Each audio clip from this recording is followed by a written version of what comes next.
সালটা হবে মনে হয় 1979 বা 80।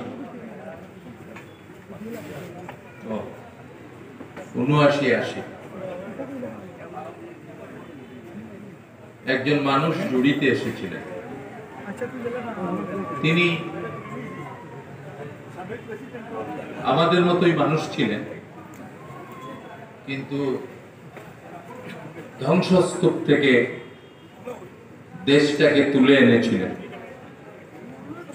৭৫ সালের ৭ নভেম্বর সিপাহী জনতার বিপ্লবের মধ্য দিয়ে রাষ্ট্র ক্ষমতায় সিপাহী এবং জনতা এই দেশকে রক্ষা করবার জন্য তার উপর দায়িত্ব দিয়েছিলেন, তিনি দায়িত্ব নেন নাই।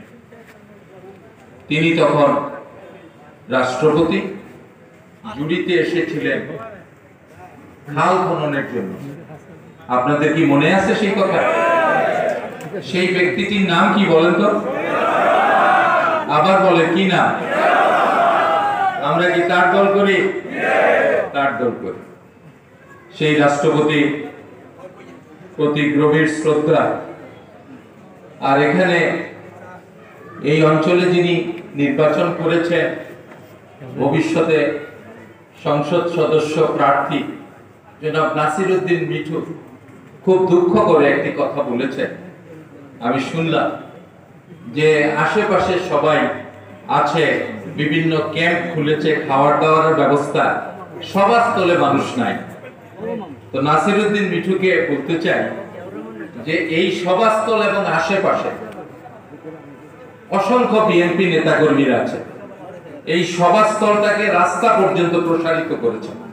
আপনি এত দুঃখ করেন কেন? এর দুঃখের কিছু নাই। এই যে সভাস্থলটা পরিপূর্ণ, এতে আপনি সন্তুষ্ট হতে পারছেন না? নিশ্চয়ই সন্তুষ্ট হওয়ার কথা। আর কি চায়? এই দলটাকে ধ্বংস করতে চায় দেশ বিরোধী শক্তি, দল বিরোধী শক্তি। এই অবস্থায় জুড়ির মানুষজন শান্তি শৃঙ্খলার সাথে আপনার প্যান্ডেলে বসেছে, এর চেয়ে বেশি আনন্দের কি হতে পারে? সম্মানিত সভাপতি, আমার সাথে সহকারী নির্বাচন কমিশনার জনাব মোস্তাকিম বাবুল ভাই, আর আমাদের আজকের সভার প্রধান অতিথি জনাব জাহিদ সাহেব ছিলেন। অনেক ব্যস্ততা, রাষ্ট্রীয় এবং দলীয় দায়িত্বের কারণে আমাদের জি.কে. ঘোষ ভাইয়ের উপরে দায়িত্ব পড়েছে, তিনি প্রধান অতিথি।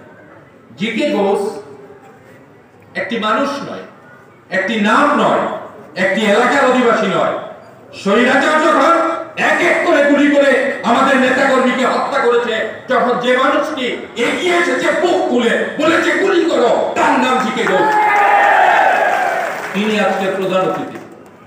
আর বিশেষ অতিথি হিসাবে উপস্থিত আছেন জিয়াউর রহমান সাহেবের পরে যিনি আমাদের এই অঞ্চলের রাজনীতিকে নেতৃত্ব দিয়েছেন, জুড়িতে অসংখ্যবার এসেছেন। এই রাস্তাঘাট সমস্ত কিছু, রাস্তাকে যদি জিজ্ঞাসা করেন তোমার জনককে, এই ইট পাথরের রাস্তা কথা বলতে পারে না, নৈর্ব্যক্তিকভাবে সে বলবে আমার জনক সাইফুর রহমান। সেই সাইফুর রহমান সাহেবের যোগ্য উত্তরসূরি, যোগ্য সন্তান।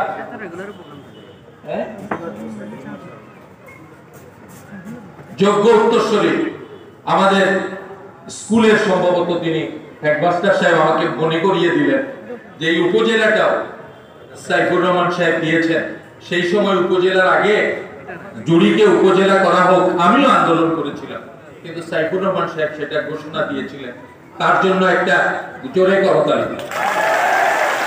তো সাইফুর রহমান সাহেবের যোগ্য উত্তরসূরি জনাব নাসির রহমান সাহেব, মঞ্চে উপবিষ্ট আমাদের জেলা বিএনপির আহ্বায়ক সাহেব জনাব ফয়জুল করিম ময়ূর, আমাদের সদস্য সচিব জনাব রিপন, আমাদের সাবেক সাধারণ সম্পাদক বিপি মিজান সহ অন্যান্য নেতৃবৃন্দরা এবং মঞ্চে যারা আছেন সেসব নেতৃবৃন্দরা, আপনারা যারা শুনছেন, সুধীমণ্ডলী, উপস্থিত সুধীমণ্ডলী, ঐতিহাসিক জুড়িবাসী, আসসালামু আলাইকুম। বেশি মনে হয় কথা বলা যাবে না, তারা কথা বলবে, আমিও বেশি কথা বলছি না। খেয়াল করবেন, খুব মনোযোগ দিয়ে লক্ষ্য করবেন, 400 কতটা উপজেলা আছে, কোন উপজেলাকে অপ্রতিদ্বন্দ্বী করা হয় নাই। কোন